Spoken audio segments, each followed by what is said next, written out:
वसुदेवसुतं देवं कंसचाणूरमर्दनं देवकी परमानंदम कृष्णं वंदे जगतगुरु।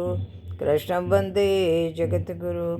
बोलो शनि भगवान की जय हो, कृष्ण कन्हैया लाल की जय हो। आज का प्रसंग है गलत आहार का गलत प्रभाव। किसी नगर में एक भिखारिन एक गृहस्थी के यहाँ नित्य भीख मांगने जाती थी। गृहिणी नित्य उसे एक मुट्ठी चावल दे दिया करती थी। यह बुढ़िया का दैनिक कार्य था और महीनों से नहीं कई वर्षों से यह कार्य बिना रुकावट के चल रहा था। एक दिन भिखारिन चावलों की भीख खाकर जोए द्वार से मुड़ी। गली में गृहिणी का 2.5 वर्ष का बालक खेलता हुआ दिखाई दिया। बालक के गले में एक सोने की जंजीर थी। बुढ़िया की नीयत बदलने देर नहीं लगी। इधर उधर दृष्टि दौड़ाई, गली में कोई और दिखाई नहीं पड़ा तो बुढ़िया ने बालक के गले से जंजीर ले ली और चलती बनी। घर पहुंची, अपनी भीख तथा स्थान रखी और बैठ गई। सोचने लगी, जंजीर को सुनार के पास ले जाऊंगी और इसे बेचकर पैसे खड़े करूंगी।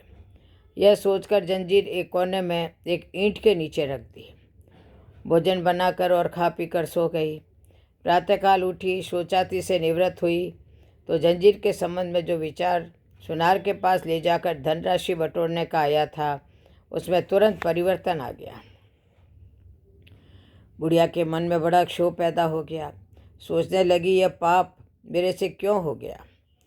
क्या मुँह लेकर उस घर पर जाऊंगी? सोचते सोचते बुढ़िया ने निर्णय किया कि जंजीर वापस ले जाकर उस गृहिणी को दे आएगी।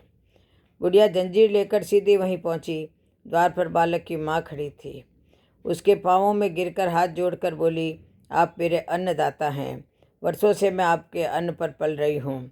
कल मुझसे बड़ा अपराध हो गया, क्षमा करें और बालक की ये जंजीर ले लें। जंजीर को हाथ में लेकर गृहिणी ने आश्चर्य से पूछा, क्या बात है, यह जंजीर तुम्हें कहाँ मिली? तो भिखारिन बोली, यह जंजीर मैंने ही बालक के गले से उतार ली थी, लेकिन अब मैं बहुत पछता रही हूँ कि ऐसा पाप मैं क्यों कर बैठी।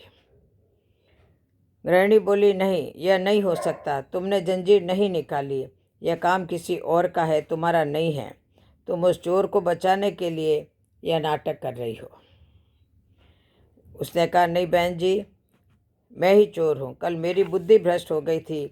आज प्रातः मुझे फिर से ज्ञान हुआ और अपने पाप का प्रायश्चित करने के लिए मैंने आपके सामने सच्चाई रखना आवश्यक समझा। भिखारिन ने उस उत्तर दिया तो गृहिणी यह सुनकर अवाक रह गई। भिखारिन ने पूछा, क्षमा करें, क्या आप मुझे बताने की कृपा करेंगी कि कल जो चावल मुझे दिए थे वे कहाँ से मोल लिए गए हैं?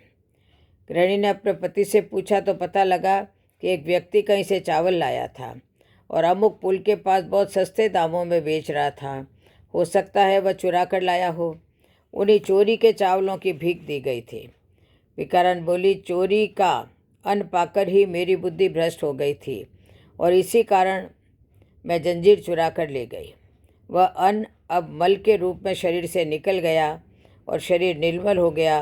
तब मेरी बुद्धि ठिकाने आई और मैंने मन में निर्णय किया कि मैंने बहुत बड़ा पाप किया है। मुझे यह जंजीर वापस देकर क्षमा मांग लेनी चाहिए। गृहिणी तथा उसके पति ने जब भिखारिन के मनोभावों को सुना तो बड़े अचंभे में पड़ गए। भिखारिन फिर बोली, चोरी के अन्न में से एक मुट्ठी भर चावल पाने से मेरी बुद्धि भ्रष्ट हो सकती है, तो वह सभी चावल खाकर आपके परिवार की क्या दशा होगी? अतः फेंक दीजिए उन सभी चावलों को। और गृहिणी ने तुरंत उन चावलों को बाहर फेंक दिया। सदैव प्रसन्न रहिए। जय जय श्री कृष्ण, जय जय श्री राधे, जय जय श्री कृष्ण, जय जय श्री राधे।